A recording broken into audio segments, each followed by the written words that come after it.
संयमांश जग्यो जहाँ भोग रुचि परिणाम उदय प्रतिज्ञा को भयो प्रतिमाता को नाम।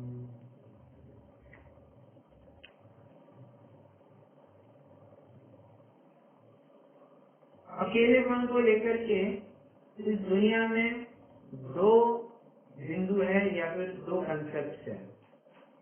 The first alone and the second loneliness. मैं दो बातें कह रहा हूँ, थोड़ा विचार पूर्वक सुनते जाइए, ध्यान से उपयोग से सुनते जाइए। एक है अलोन और दूसरा है लोनलीनेस। क्या फर्क है? अच्छा, पहले हम समानता विचारते हैं, फर्क बाद में देखेंगे। समानता क्या है दोनों में? समानता ये है कि अकेलापन दोनों में होता है। अंतर क्या है? शब्द तो हमको लगभग समान, अलोन और लोनलीनेस समान ही तो दिखाई देते हैं, नहीं, भारी अंतर है इन दोनों में। Loneliness is a point of time when you are looking for company, you are wanting for a company but you don't have one. मतलब आप किसी साथी की आवश्यकता महसूस करते हो परंतु आपको वो साथीदार मिलता नहीं है।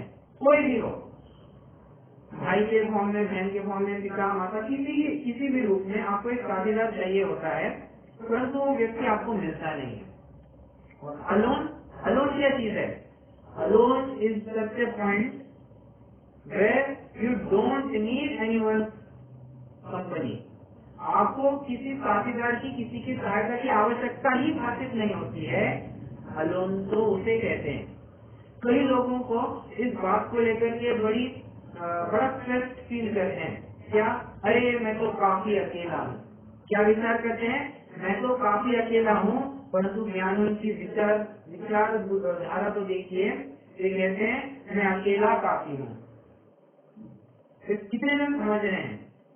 अज्ञानी जीव स्वयं के अकेलेपन को महसूस करता है और कहता है मैं काफी अकेला हूँ, और बस इसी बात को लेकर के वो स्ट्रेस में रहता है, डिप्रेशन में, फ्रस्ट्रेशन में, टेंशन बस चलता ही रहता है, उसके पास तनाव ग्रस्त ही रहता है। परंतु ज्ञानी के पास इन्हीं शब्दों को फेरफार करके अपने आप उपाय मिल जाता है। क्या? वो ये नहीं कहता मैं काफी अकेला हूँ, ज्ञानी व्यक्ति को कहता है मैं अकेला काफी हूँ, मुझे किसी की आवश्यकता ही नहीं है। और ऐसे ज्ञानी जीवों की हम चर्चा कर रहे हैं। अब अच्छा, एकांत की बात आई है तो मैं आपको एक और बात कह दूं। आचार्य पूज्यपाद ने ईश्वर प्रदेश में एक श्लोक ही लिख डाला, इत्येकांत संवासम निर्जनम जनितादर निज कार्य वचाचिंतित रुत्वा विस्मरति वृतम। ज्ञानी जन तो निरंतर एकांत की ही चाह रखते हैं। उनको अपने एकांतवास इतना प्रिय है कि बाकी सब कार्यों को वो भूल जाते हैं। मैंने थोड़ा अर्थ अपनी तरफ से बताया, मूल श्लोक में आपको बता दिया। मोटा मानी 26 नंबर का श्लोक होना चाहिए, चेक करना पड़ेगा। सीखने की बात मेरी इतनी है कि जैसे जैसे इस जीव की विशुद्धता वितरागता बढ़ती जाती है, वैसे वैसे ये संसार से टूटता जाता है, छूटता जाता है। छोड़ना नहीं पड़ता, ये अपने आप छूटते जाता है। क्यों? अरे इसकी विरक्ति इतनी बढ़ गई है, अब ये किसी की साथ की, किसी के कंपनी की बिल्कुल भी आवश्यकता महसूस नहीं करता। वो तो कहते हैं, वो तो मैं अभी भी कह रहा था, अकेलेपन में उसको आनंद दिखता है। इसीलिए तो कई सारी भावनाएं भी हमने अभी देखी, शून्यागार, विमोचितावास या फिर सामयिक को लेकर के भी हमने एक दो अतिचार देखे थे कि क्षेत्र सिद्धि में भी ये पॉइंट देखा था कि क्षेत्र जो होगा वो कोलाहल से रहित होगा, किचपिच से रहित होगा, जहाँ पर दुर्जनों का आवास होगा ऐसे स्थान से रहित होगा, उसको हमने क्षेत्र सिद्धि में लिया था। कहने का निष्कर्ष मेरा इतना ही है, वो एकांत की तरफ बढ़ते जाता है। क्यों? मुनि अवस्था तो ऐसी है जहाँ पर पूर्ण एकांत है और अपना ही राज चलने वाला है, तो जरूरी है उस प्रकार के एकांत की तैयारी हम अभी से कर ले, इसलिए ये और अभ्यस्त होते जा रहे हैं। अभ्यासक्रम बढ़ते बढ़ते एक तीसरी कक्षा पास कर चुका है। अब मैं प्रतिमा को कक्षा कह रहा हूँ। तीसरी प्रतिमा को पार करके अब एक चौथी प्रतिमा में पहुंच चुका है। चौथी प्रतिमा में उपवास के तहत वो हर अष्टमी और चतुर्दशी के दिन उपवास को धारण करता है। अपने घर से बाहर निकलता है।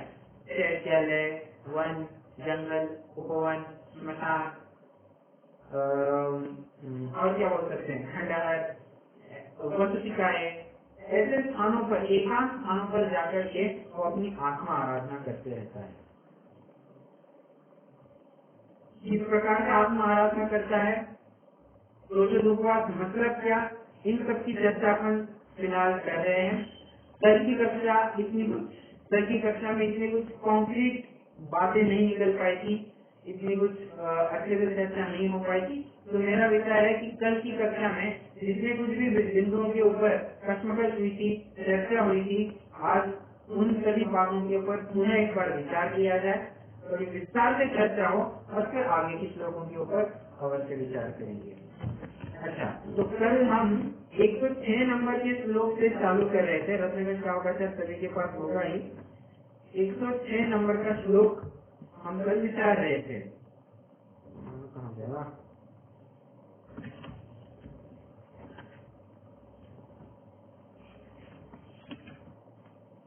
हाँ, बराबर। श्लोक को पढ़ते हैं। भले ही कल अपन ने चर्चा की है, आज पुनः उसकी चर्चा करेंगे। और हाँ, मैं कल की कक्षा को मैं YouTube पर नहीं डालने वाला हूँ, क्योंकि अच्छे से रिकॉर्डिंग भी नहीं हो पाई थी और बात भी ऐसी कुछ अच्छी नहीं थी। तो उस बिंदु को ध्यान में रखते हुए मैं आज की कक्षा में पूरी बातें तक कवर कर लूंगा। ठीक है, ओके, पढ़ते हैं। पर्वणश्चम्यञ्च ज्ञातव्यवृषधोपवासस्तु चतुरव्यवहार्याणां प्रत्याख्यानं सदेच्छामि। क्या कह रहे हैं? पर्वणश्चम्यञ्च, पर्व और अष्टमी, दो बातें कह रहे हैं।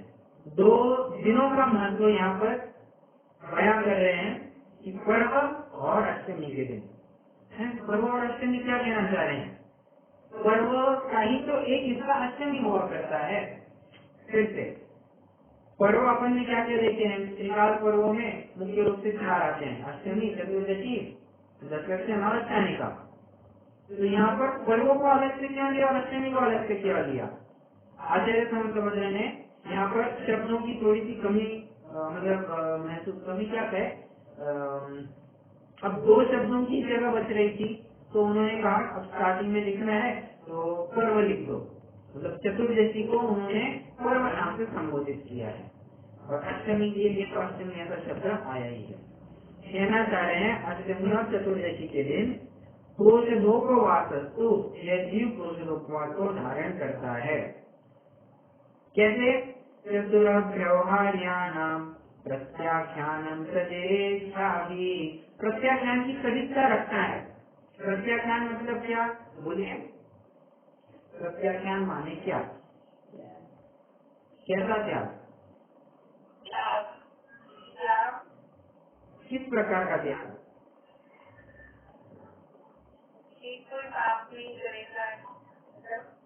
नहीं, थोड़ा और अच्छे से त्याग करना आपका क्या कहा?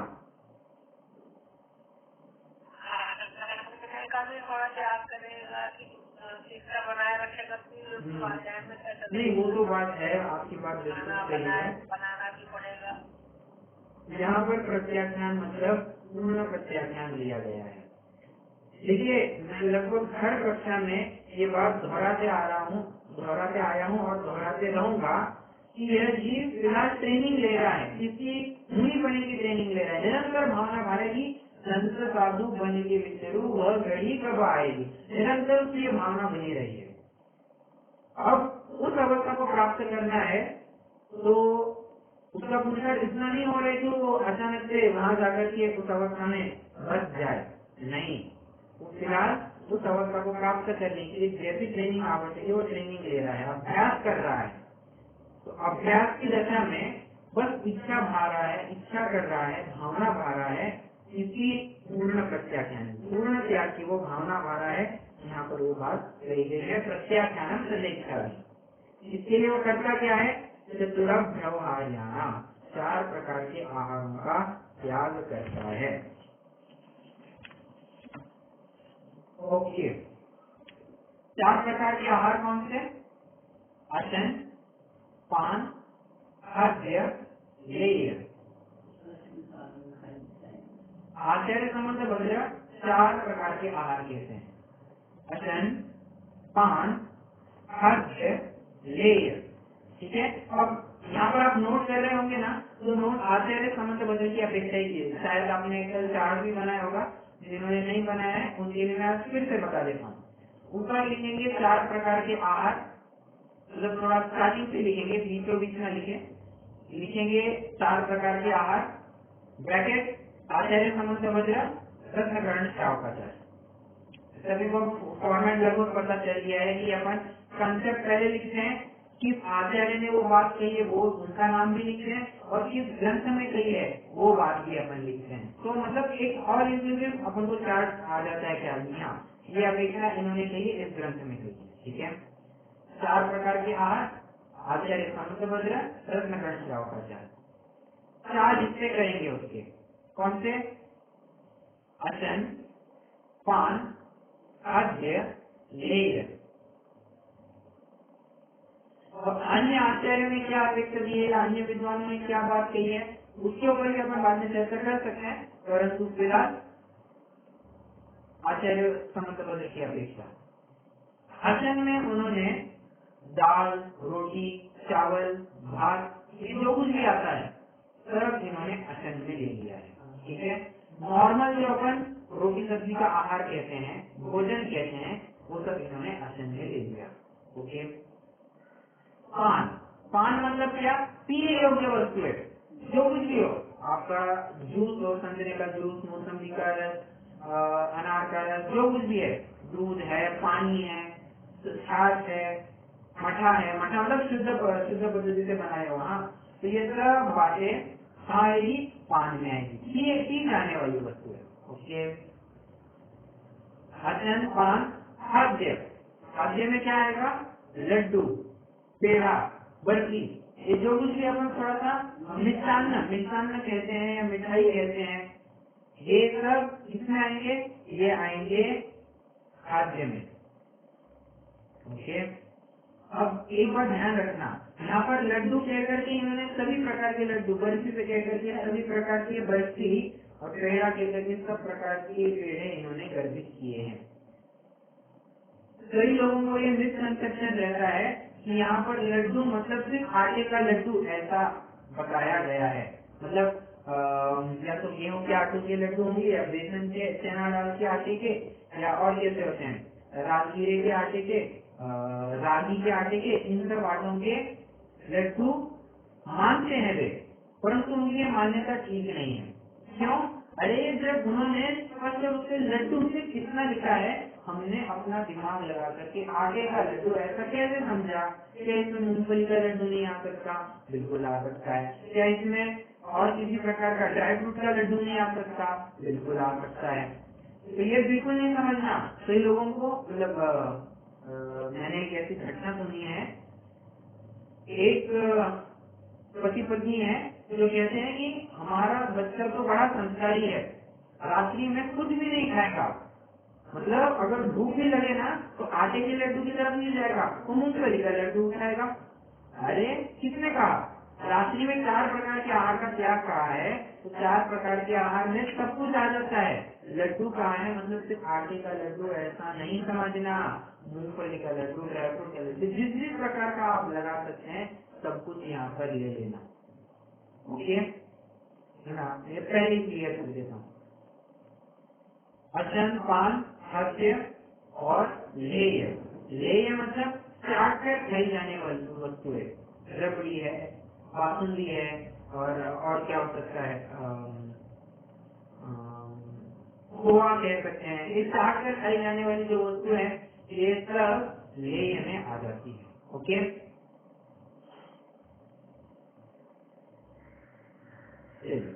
4 प्रकार के आहारों की भी अपने चर्चा की। मूल कहने का निश्चय इतना ही है कि उपवास को धारण करने वाला जीव 4 प्रकार के आहार का त्याग करता है।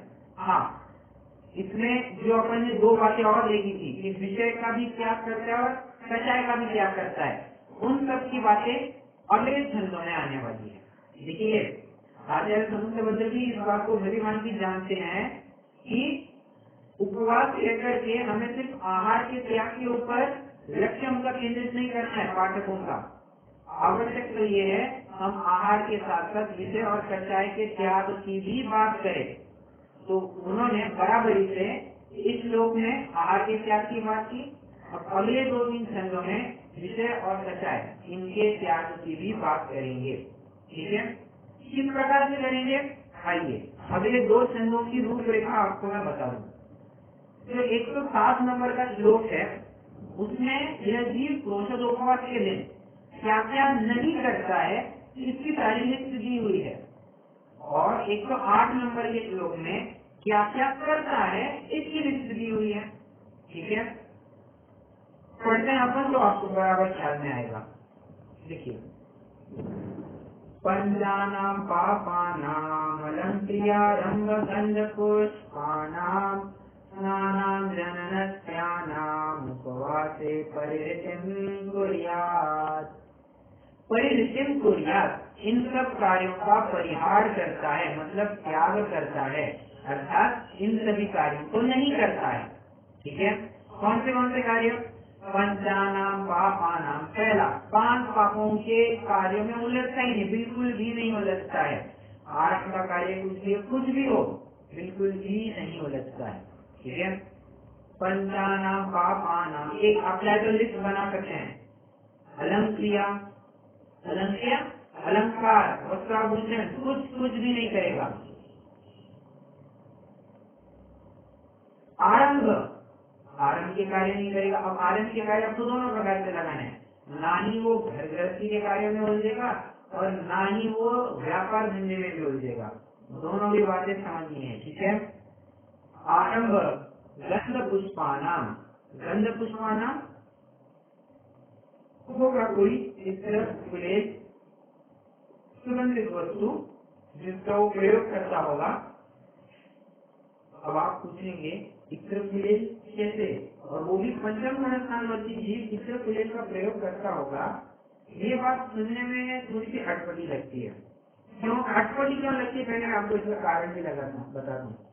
आज हमने सुगंध के नाम पर परफ्यूम डियो इतना ही समझ रखा है और थोड़ा बहुत जो बाजार में इत्र मिलता है वही सब समझ रखा है, परंतु बात ऐसी है कि शुद्ध पद्धति से भी इत्र गुलेल बनाए जाते थे और आज भी कहीं ना कहीं किसी क्षेत्र में बनाए जाते होंगे, तभी तो जाकर के आचार्य ने बात लिखी होगी।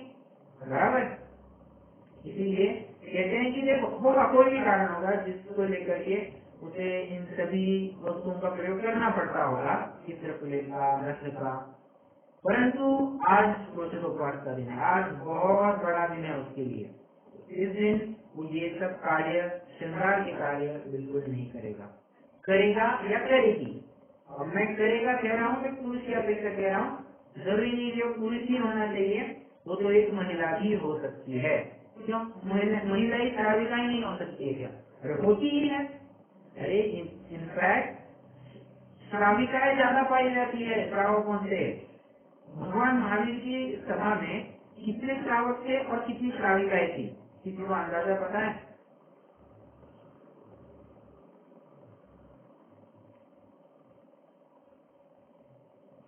किसी को ध्यान में कितने श्रावक थे और कितनी श्राविकाएं थी?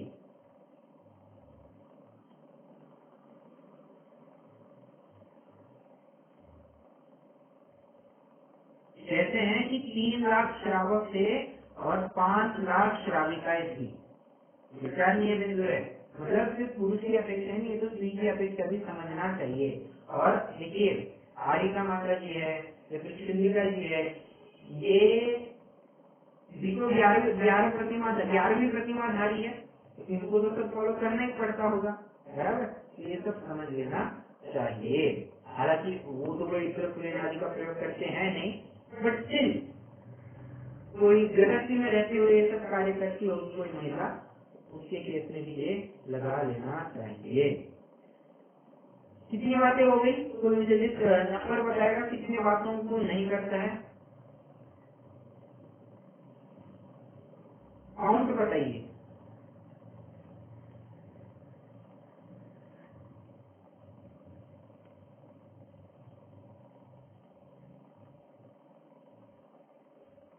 पांच अलंकार, आरंभ, रंग पुष्प, 4 बातें हुई है। ठीक है, आगे 5वीं बात, स्नान भी नहीं करेगा।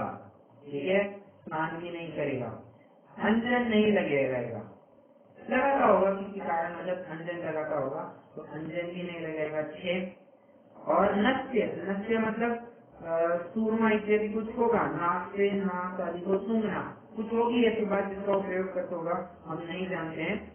7 उपवास से परिवर्तन को उपवास के दिन इन सबका त्याग करता है। ठीक है, मतलब मैं ये कह रहा था, अच्छा मैं पॉइंट तो इसको लेकर ये कह रहा था कि गंध पुष्प ही शुद्ध पद्धति से बनाए हुए कोई चित्र पूरे होंगे, उनका तो प्रयोग करता होगा, ना करे तो बहुत ही अच्छी बात है, करता होगा तो इस दिन इनका प्रयोग नहीं होगा। मतलब सीधी सी बात कहूँ, शरीर की सजावट, वाणिज्य आदि व्यापार तथा गंध पुष्प आदि के प्रयोग और स्नान अंजन सेवन का परिहार कर देता है। ठीक है,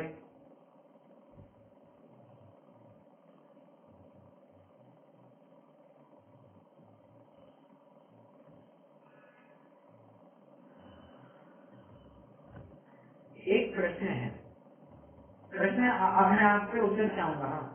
क्या यहाँ पर जितनी भी लिस्ट बताई है, क्या इतनी ही लिस्ट समझना या और भी कुछ समझना चाहिए इसमें?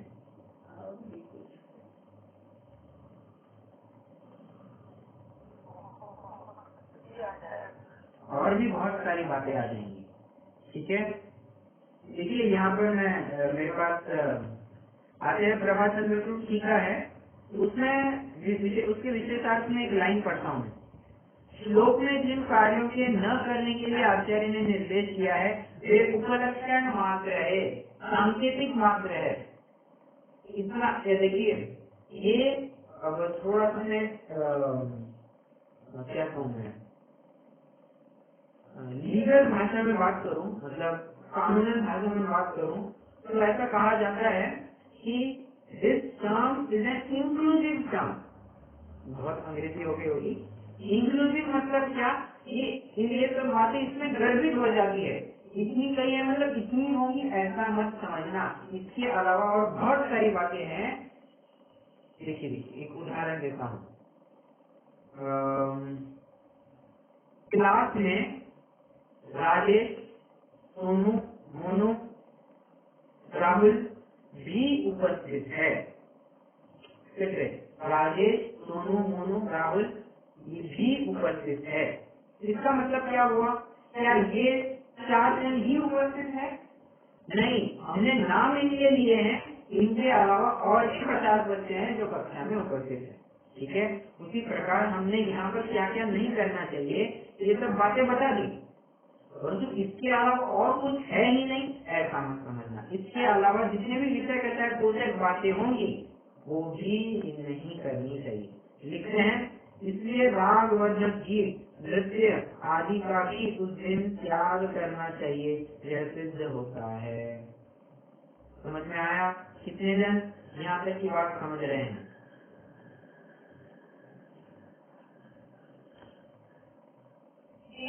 और बयानी जब आचरण और सब लगा लिखा है कि आचरण नहीं करने का, तो उसके अंदर पूरा मेकअप और सब कुछ ले सकते हैं ना, जब वो कोई भी चीज नहीं होनी चाहिए। अलंकार वो जो है वो आभूषण वो भी नहीं पहनना चाहिए। मतलब वही मैं कहना चाहती हूँ कि एक तो सिंपल के हिसाब से अंजन नहीं करना चाहिए। इसका मतलब है कि हर एक चीज जो भी शोभायमान करते हैं अपने शरीर को सजाते हैं वो सब छोड़ना। बराबर। हाँ, एक बात ध्यान रखना, सजावट के नाम पर ये मत समझ लेना कि क्रीम पाउडर का त्याग करेगा उससे। अरे क्रीम पाउडर इत्यादि का तो आजीवन त्यागी है, बाहर में बाजार में मिलने वाले सेंट परफ्यूम का तो आजीवन व्याधि है।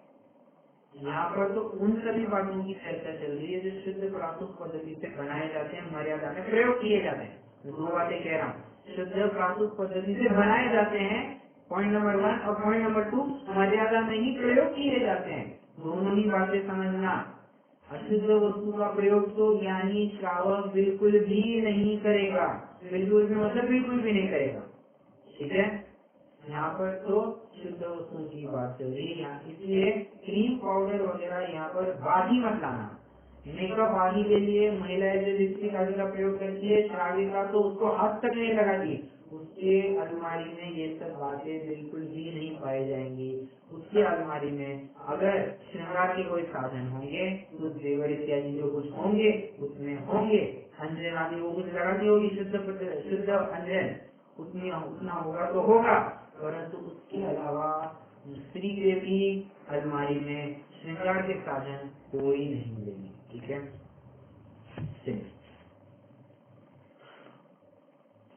ये सब तो हो गई क्या क्या नहीं करने वाली बातें, क्या क्या नहीं करनी चाहिए, नेगेटिव लिस्ट बता दी। तो क्या सब नई बातें चलेंगी क्या? नहीं, सुनो, क्या क्या करना चाहिए हम वो भी तो बता रहे हैं। कहाँ पर? अगला श्लोक पढ़ते हैं। मैं श्लोक पढ़ने से पहले ना यहाँ की उत्थानी का भी पढ़ता हूँ तो बराबर आपको एक लिंक लगेगी। एतेषां परिहारं कृत्वा किम तद्दिने अनुष्ठानातव्यमित्याह। क्या कहा?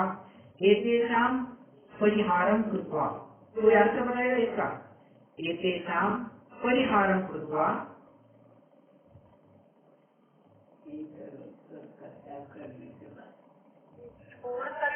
बहुत बढ़िया, इन सबको छोड़ करके, इन सब का त्याग करके, किम तद्दिने,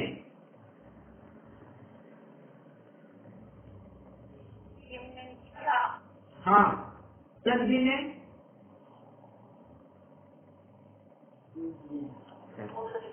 बहुत बढ़िया, तद्दिने उस दिन, अनुष्ठान तद्दिनेनुष्ठानतव्यमित्याह, क्या अनुष्ठान करता है कि हम कहते हैं, उसको हम अभी कहते हैं। ठीक है, श्लोक पढ़ेंगे। एक सभी के पास रत्न का दर है सामने। ओके, नंबर 2 ध्यान रखना। ठीक है, पीडीएफ किसी ग्रंथ है ना सामने, बस वही मायने रखता है।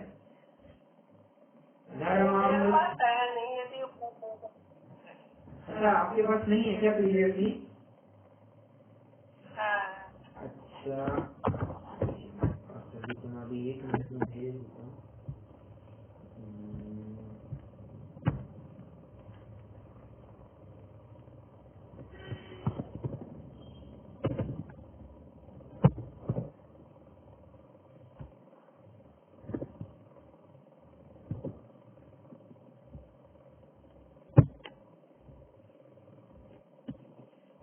हाँ जी, मैंने ग्रुप पर डाल दी है ग्रंथ की कॉपी, तो 2-5 मिनट में आपके पास आ जानी चाहिए। थोड़ा लोड होने को टाइम लगेगा है, पर ठीक है।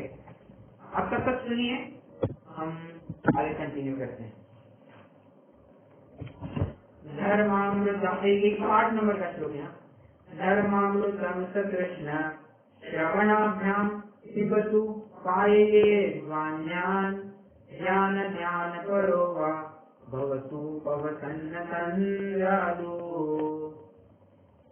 भवतु पवसन्न तन्द्रालु, उपवास के दिन अतंद्रालु होकर के ये सब काम करता है। अतंद्रालु मतलब आलस से रहित, निरालस रूप से, चुस्ती से, फुर्ती से करता है। क्या करता है? धर्मामृतम स तृष्णा, ये जीव धर्मामृत के लिए इतना तृष्णावान होता है, तो उसका क्या? तृष्णावान होने से क्या? श्रवणाभ्याम पिबतु पायये स्वान्यान्, उन सब धर्मामृत की बातों को सुनता है, धर्मामृत का पान करता है, पायये स्वान्यान्, और दूसरों को भी पिलाता है। ज्ञान ध्यान करो वा, और अभी क्या कहे, ये तो ज्ञान ध्यान की बातों में निरंतर लगा रहता है। और ये सब काम अतंद्रालु माने निरालस रूप से, निद्रा रहित होकर के, सुस्ती से, एकदम उत्साह से करता है। आलस इसमें बिल्कुल भी नहीं लाता। जानी आलस हानि साहस छानी यह आदरो, बराबर। और उसी अर्थ का यहाँ पर शब्द आया है। अब देखिए विचारणीय बिंदु है, यहाँ पर धर्म को अमृत की उपमा दी गई है, क्योंकि धर्म ऐसा अमृत है जिसके पान से समस्त कचाई जीवों को संतोष की प्राप्ति हो जाती है, सभी जनों की कचाय अग्नि शांत हो जाती है। मानो क्या कहे, दावानल के ऊपर घनघोर वर्षा ने पूरा पानी फेर दिया हो और वो दावानल पूरी रुक गई हो, बराबर। दावानल भी नहीं कह सकते, हाँ बराबर बराबर।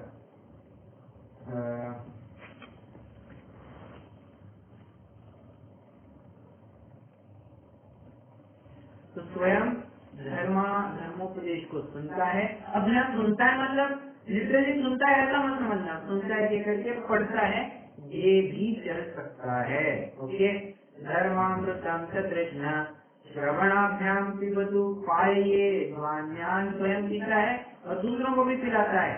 ज्ञान ध्यान करो वा, ज्ञान ध्यान के कार्यों में विशेष रूप से मतलब पूर्णतया उसी में संलग्न रहता है। तत्व चर्चा अब तत्व चर्चा भी कहना थोड़ा मुश्किल लग रहा है, बट तत्व चिंतन स्वाध्याय सामायिक, तत्व चिंतन स्वाध्याय सामायिक, यही वो पूरे दिन चलते रहता है। सामायिक तो 4 समय की करेगा। अब देखिए यहाँ पर वो जीव आया है सामायिक की विशेषता के लिए, तो कम से कम 4 बार तो करेगा, अपन मान के चलते हैं कम से कम 3 बार तो होगी, इसमें कोई शक नहीं। वो 4थी बार भी करेगा, ये मान के चलते हैं। तो 4 बार सामायिक करेगा, वो भी अगर 2-2 मुहूर्त के लिए करेगा तो कितना बनेगा, लगभग 1.5 घंटा, 1.5 into 4 6 घंटा तो उसकी सामायिक मिल जाएगी। निद्रा एकदम एकदम अल्प लेगा, बहुत से बहुत 2-3 घंटे उसकी नींद होगी, ज्यादा ऊपर तो उसकी नींद होगी नहीं, बराबर। अच्छा, अब ज्यादा नींद क्यों नहीं लेगा, इसका भी कारण, अच्छा चलिए पहले आप बताइए, ये ज्यादा नींद क्यों नहीं लेता होगा? कुछ कारण मैं आपसे जानना चाहूंगा। 2-3 घंटे ये बस हो जाते हैं।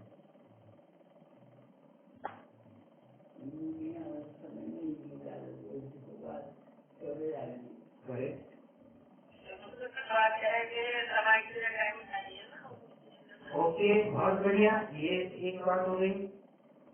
हमारी दादी ने एक बहुत अच्छा उत्तर दिया कि मुनि अवस्था में तो कितना कम सोया जाता है, तो कम सोने का भी तो अभ्यास होना चाहिए ना, इसलिए वो अभी से ही थोड़ा अपनी निद्रा को भी कम कर रहा है। ये एक बिंदु हो गया। आपने एक बिंदु क्या कहा अभी, स्वयं के लिए समय चाहिए। Correct correct. स्वाध्याय समय के लिए उसने एक दिन पूरे व्यापार धंधे से छुट्टी निकाली है, आरंभिक कार्य से छुट्टी निकाली है, तो जिस काम के लिए छुट्टी निकाली है वो काम तो हो गए, तो काम कैसे होगा, नींद कम की जाएगी। और बोलिए और क्या कारण हो सकते हैं, और मैं इसमें 2 कारण होंगी अपेक्षा रखता हूँ, 2 कारण आपको और मिल सकते हैं।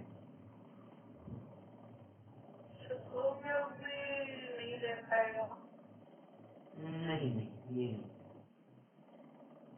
उसका मतलब तो नींद ही ना ले, परंतु शायद इतनी बात थोड़ी सी टफ लगती है।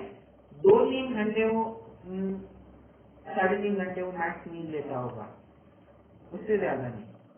कारण क्या हो सकता है? और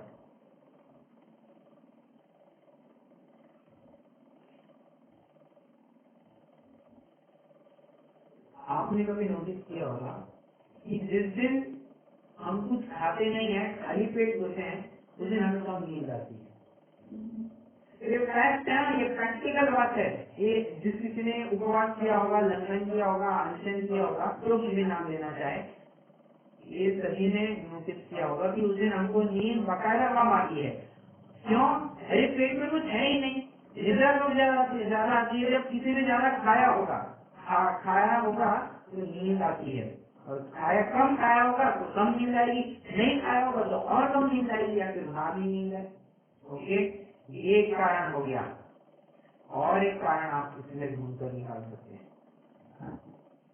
ये सब बातें नोट करेंगे, ये बहुत महत्वपूर्ण है, ये शायद आपको किसी ग्रंथ में ना मिले, परंतु इस चर्चा के माध्यम से ये सब बिंदु निकल करके आते हैं, इसलिए इनको नोट करना बहुत जरूरी है।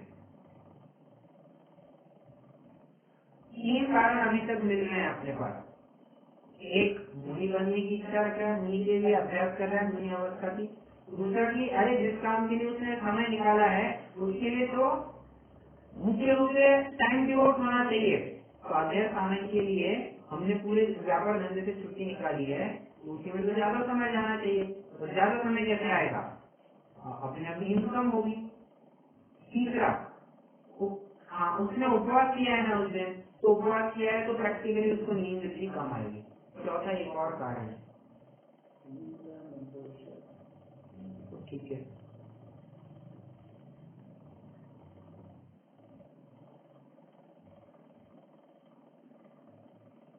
अरे वो किसी भी प्रकार के विषय कषायों में नहीं उलझता है। अब आप कहेंगे विषय कषायों में उलझने का क्या काम? देखिए, आचार्य सामंत भद्र ने स्वयंभू स्तोत्र या कहीं तो भी, अब एग्जैक्टली मुझे याद नहीं है, परंतु उन्होंने कहीं तो भी ये 2 लाइनें लिखी है। पहले तो वे प्रश्न पूछते हैं कि यह जीव सोता क्यों है रात्रि में, यह जीव रात में सोता क्यों है? तो कहते हैं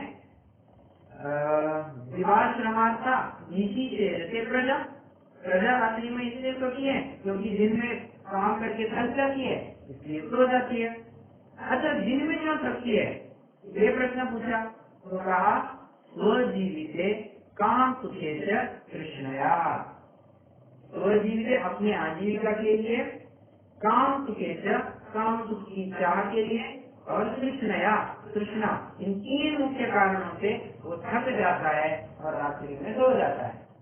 अब मुझे बताइए, एक मुसल उपवास वाला जीव इन 3 कार्यों में से क्या करता है? क्या करता है उस दिन, पर्व के दिन, अष्टमी चतुर्दशी के दिन? इन तीनों में से कुछ भी नहीं करता, तो बट ऑब्वियस वो थकेगा नहीं, और थकेगा नहीं तो सोएगा नहीं। इसलिए जो हमको लॉजिकल लग रही है बातें, मैं हवाई बातें कुछ नहीं कर रहा हूँ, मैं बराबर फैक्ट के बेसिस पे ग्रंथों के आधार लेकर के आपको बात, आपके सामने बात रखता हूँ। ओके, इसलिए नींद भी कम लेगा, एकदम कम से कम नींद, ठीक है।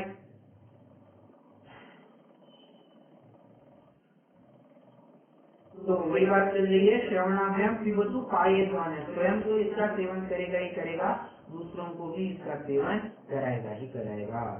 और ज्ञान ध्यान करो, ये तो बात पक्की है कि ज्ञान ध्यान के लिए समय निकाले, तो ज्ञान ध्यान में ही, आराधना में ही, आत्मा आराधना में ही वो अपना पूरा समय लगाएगा। Okay, done done. चलिए,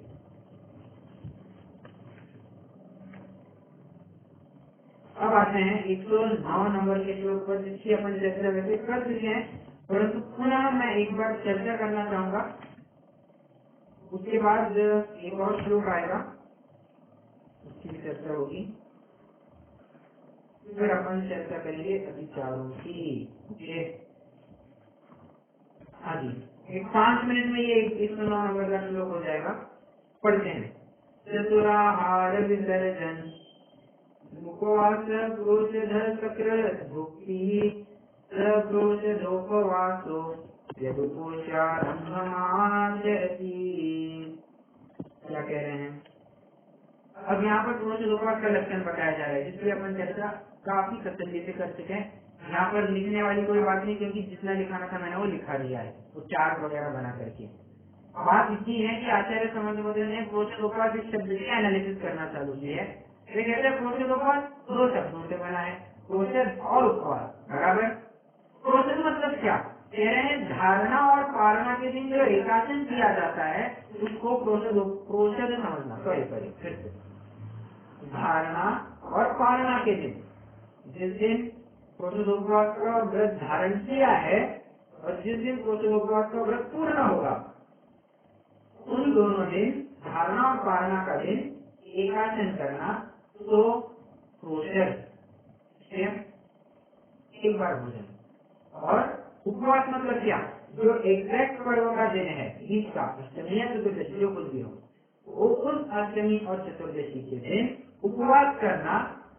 तो ये उपवास होगी। उपवास मतलब क्या, चारों प्रकार के आहार का त्याग, विषय का त्याग, ये फिर समझ लेना, ठीक है। तो हो गई बात, हो गई प्रोषद और उपवास मिला करके प्रोषद उपवास। ओके, चलिए ये बात यहाँ पर भी की गई है।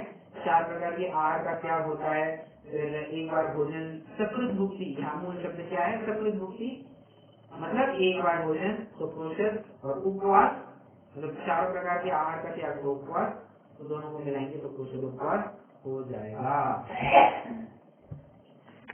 अब एक बात है कि प्रोषदोपवास का काल कितना है। देखिए काल के ऊपर भी अपनी चर्चा हो गई है, परंतु अभी जो मैं बात लेकर के आया हूँ इसको अपना प्रॉपर चार्ट फॉर्म में बना सकते हैं, और ठोस आधार भी मैं आपको दूंगा, तो आप उसके बेसिस पे चार्ट बनाइएगा, मतलब रिकॉर्ड के फॉर्म में एक करेक्ट रिकॉर्ड होगा आपके पास। देखिए एक चार्ट बनेगा, पहले लिखेंगे कि प्रोषदोपवास का काल, ठीक है, इसमें लिखेंगे प्रोषदोपवास का काल।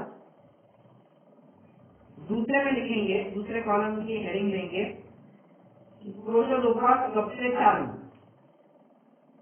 प्रोषदोपवास कब से चालू होगा, और तीसरे कॉलम में लिखेंगे प्रोषदोपवास कब तक चलेगा, मतलब कब पूर्ण होगा, ठीक है। 3 कॉलम बन जाए।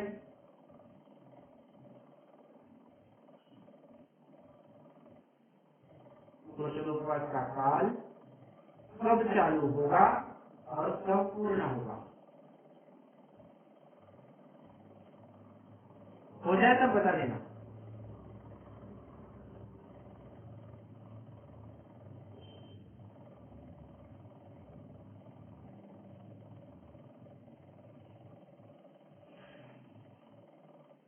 हो गया होगा। देखिए अब इसमें पहली चीज 16 प्रहर का है, तो 16 प्रहर का है, इस केस में प्रोषदोपवास चालू कब होगा, खत्म कब होगा। 16 प्रहर मतलब घंटे कितने, आप पहले ये बताइए, घंटों में निश्चित कीजिए। 16 प्रहर मतलब कितने घंटे,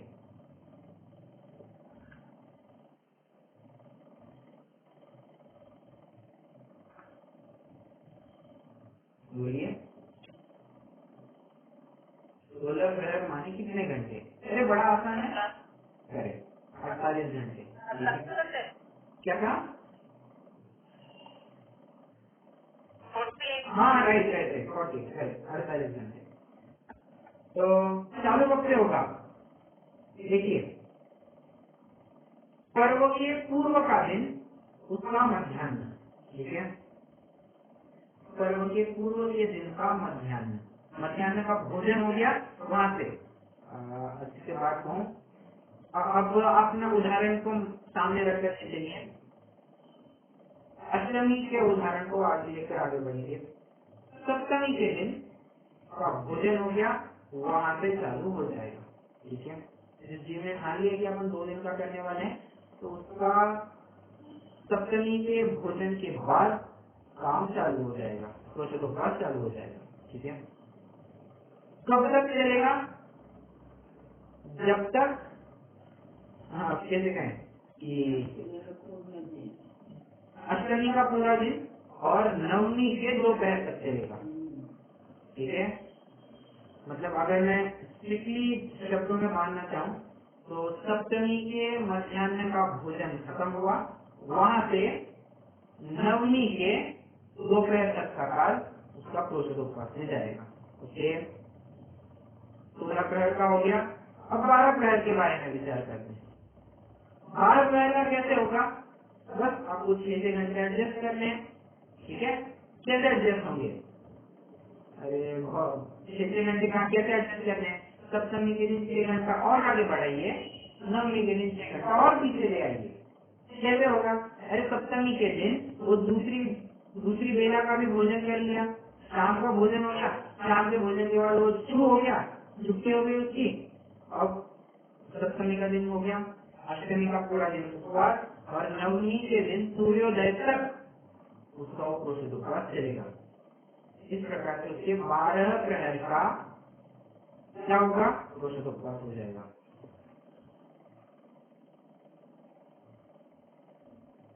और 8 प्रहर मतलब 24 घंटे वाले के केस में कैसे होगा, अष्टमी के दिन, ध्यान रखना, अष्टमी के दिन सुबह सूर्योदय से लेकर नवमी के दिन सूर्योदय तक उसका पुरुषोत्त उपवास चलेगा।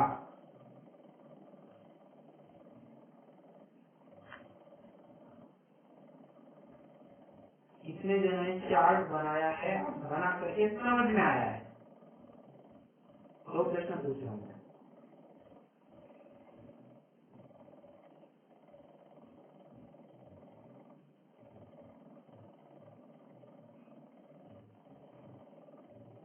बोलिए।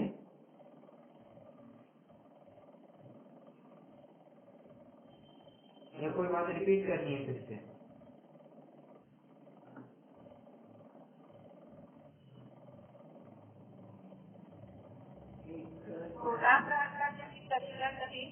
सप्तमी के दिन जो है वो एक टाइम खाना खाएगा सुबह के टाइम पर, दो टाइम अष्टमी के दिन जो है वो बिल्कुल खाना नहीं खाएगा। हाँ, और फिर नवमी के दिन जो है वहाँ पर भी वो सुबह से टाइम पर भोजन करेगा। नहीं, इस तरह से वो जो है, आप कौन से 16 प्रहर कह रहे हैं, 12 प्रहर कह रहे हैं? 16 राइट, बराबर। फिर अपन लेंगे 12 प्रहर का। तो 12 प्रहर का जो है तो सप्तमी के दिन अपन ऐसे बोल सकते कि 24 चलेगा, क्योंकि दूसरे का ऐसा भी भोजन कर लेगा वो। फिर अष्टमी के दिन जो है वो पूरा उपवास चलेगा, बिल्कुल नहीं खाएगा। और नवमी के दिन सुबह 6 बजे मतलब सूर्य उगने के बाद में वो खाना खाएगा। खाना खाएगा ऐसा मत कहिए, परंतु कहना चाहे तो ऐसे कहिए कि आरंभिक कार्य के लिए वो स्वतंत्र हो जाएगा। आरंभिक कार्य के लिए स्वतंत्र हो जाएगा। राइट। और फिर अपन 8 प्रहर का लेंगे, तो 8 प्रहर का जो लेंगे तो अष्टमी के दिन सुबह 6 बजे से लेकर फिर नवमी के सुबह 6 बजे तक जो है वो आरंभ का क्या करना इसके बारे में आरंभ किया है। आपने उत्तर तो बिल्कुल परफेक्ट दिया, बस इसमें एक सुधार है, आप इसे समय में ना बांधिए, एग्जैक्ट 6 बजे 7 बजे ऐसा मत कीजिए। सूर्योदय का काल ऐसा भी हो सकता है, सूर्योदय जहाँ पर वो रहता है वहाँ पर होता है ना, नॉर्थ में कभी कभी 4-5 बजे दिन खुल जाता है ना?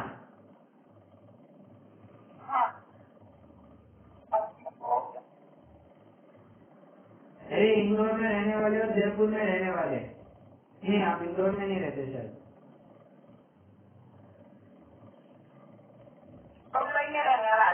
नहीं, कुमकुम जी इंदौर नहीं, वहाँ रहते हैं।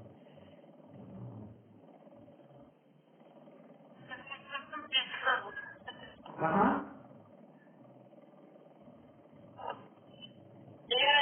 हाँ, मेरठ। तो वहाँ कभी 4-5 के आसपास दिन नहीं खुला क्या?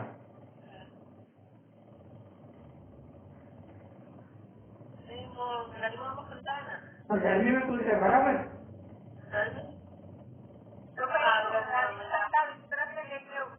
छत्तीसगढ़ का और 24 के टाइम ले लेंगे।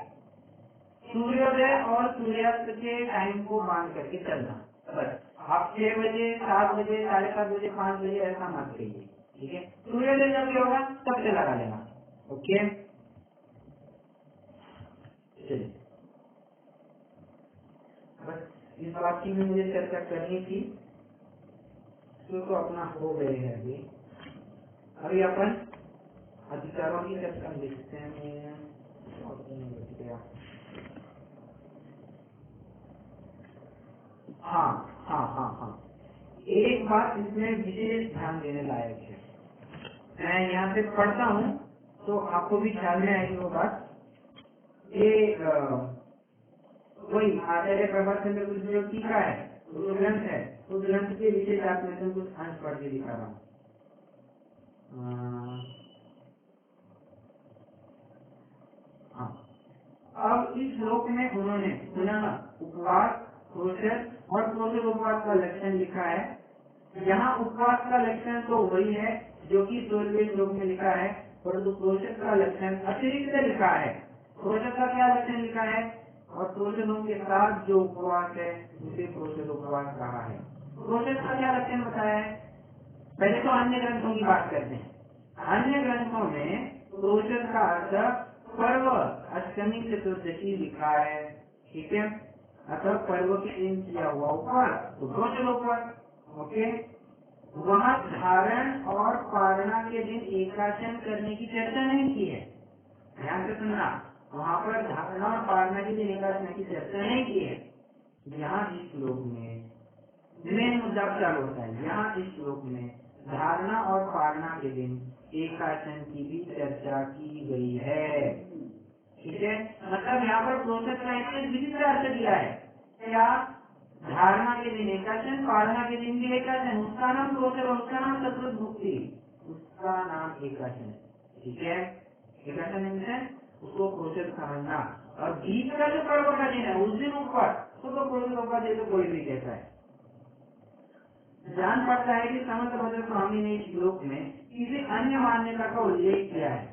धारणा के दिन एकाचन करने की चर्चा तो ध्यान से, धारणा के दिन, पारणा शब्द नहीं दिया है, धारणा के दिन एकाचन करने की चर्चा तो पुरुषार्थ सिद्धि उपाय में आचार्य अमृतचंद्र स्वामी ने भी की है। उन्होंने प्रोसेस उपवास के 16 प्रकारों का विवरण देते हुए लिखा है कि उपवास के दिन, उपवास के पूर्व दिन मध्याह्न का भोजन करने के बाद उपवास का नियम लेकर एकांत वसतिका में चला जाना चाहिए। इस संदर्भ में उन्होंने तृतीय दिन के मध्याह्न तक का कार्य विवरण दिया है। इससे सिद्ध होता है कि धारणा के दिन एकाचन किया जाता है, परंतु पारणा के दिन एकाचन की चर्चा अन्यत्र देखने में नहीं आई।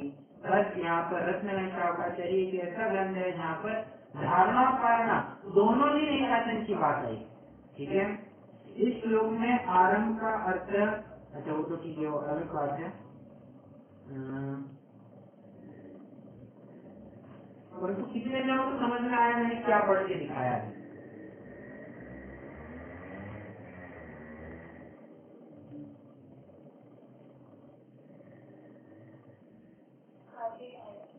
ओके, आपका पारणा के दिन आज तक तो ठीक है, लेकिन पारणा के दिन ठीक है, हर जगह नहीं मिलता है। Right right right.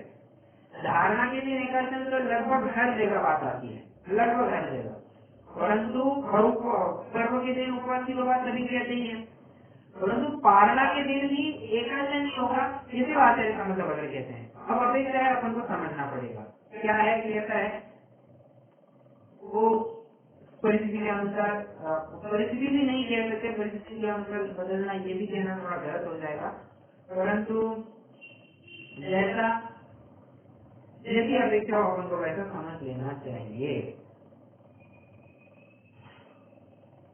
और टेक्निकली अगर सोचेंगे, टेक्निकली तो पारणा के दिन उसका शेड्यूल ही ऐसा हो जाता है कि उसको एकाचन ही करना पड़ेगा। कैसे? अरे मान लीजिए जंगल में गया था, सूर्योदय के बाद उसका काम खत्म होना था, अब सूर्योदय के तुरंत बाद तो निकलेगा नहीं, क्यों?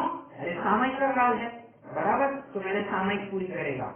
सामयिक जानते नहीं वो कितने काल के लिए चलेगी, मान के चलते एक घड़ी और आगे भी चल गई, सूर्योदय की एक घड़ी और आगे भी चल गई, तो लगभग अब आप चाहे तो समय में समय बांधने की कोशिश कर सकते हैं, ट्राई करते हैं।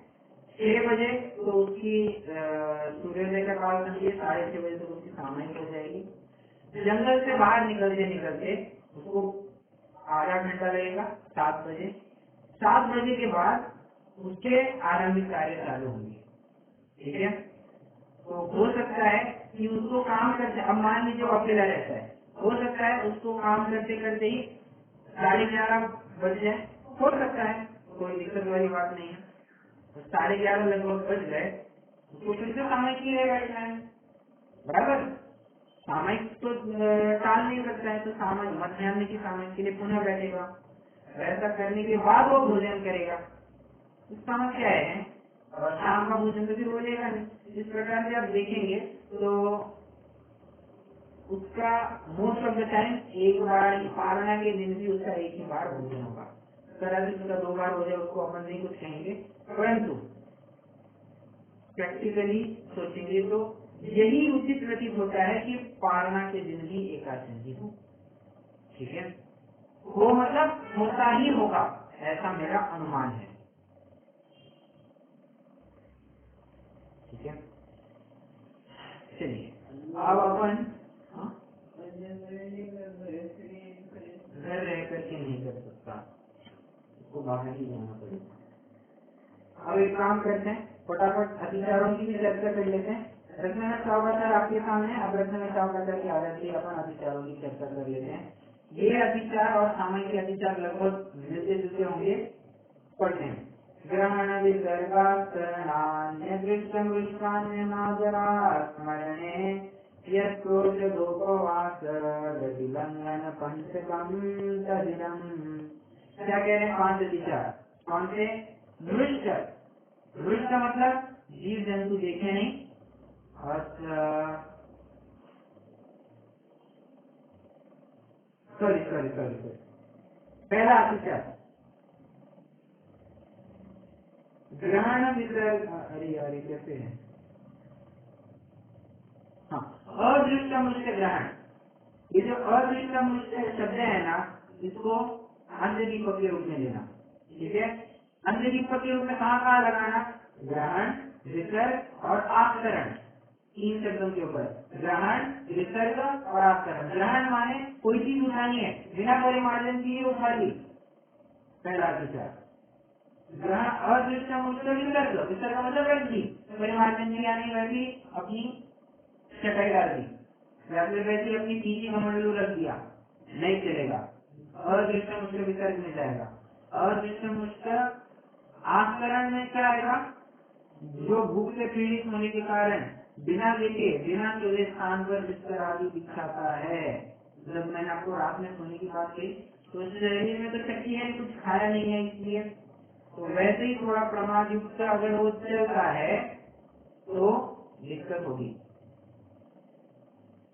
और अनादर और अस्मरण, ये 2 अतिचार और जोड़े दिए हैं। ठीक है, एक प्रश्न आपको उपस्थित होगा कि क्रोधित उपवास में उठाना और रखने वाली बात अतिचार में कैसे आ गई? अतिचार कुछ और लिख देते कि हिलना डुलना नहीं, जैसे सामायिक में लिखा था। अतिचार में बिना देखे ग्रहण करना, उठाना, रखना, ये सब बातें कैसे ले ली? कारण इतना है, अभी थोड़ा सा संकेत आपको मिल गया होगा कि इस जीव ने उस दिन कुछ खाया है नहीं, और खाया नहीं है उस दिन शक्ति की थोड़ी कमजोरी महसूस जरूर होती है शरीर में, बराबर।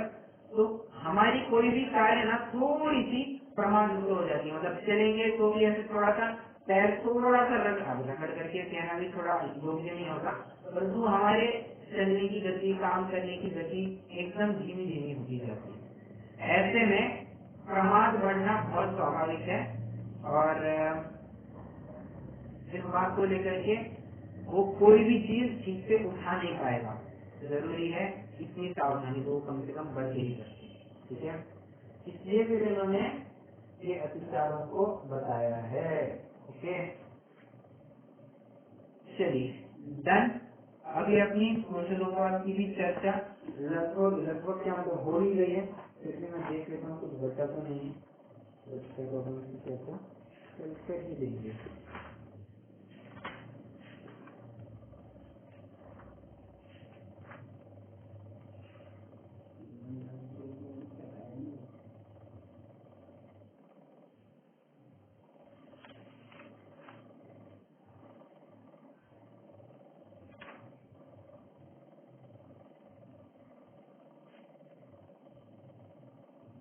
ठीक है, कुछ 1-2 पॉइंट और बचे हुए हैं, उनकी चर्चा अपन कल करेंगे। वैसे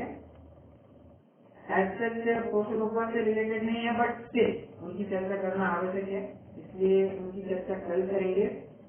तो बट देखा जाए तो पोषण उपवास का जो मेजर पार्ट था वो अपन ने श्लोकों के सही श्लोकों के साथ चर्चा की चलिए पूर्ण किया है, तो कुछ प्रश्नों को जरूर पूछिएगा।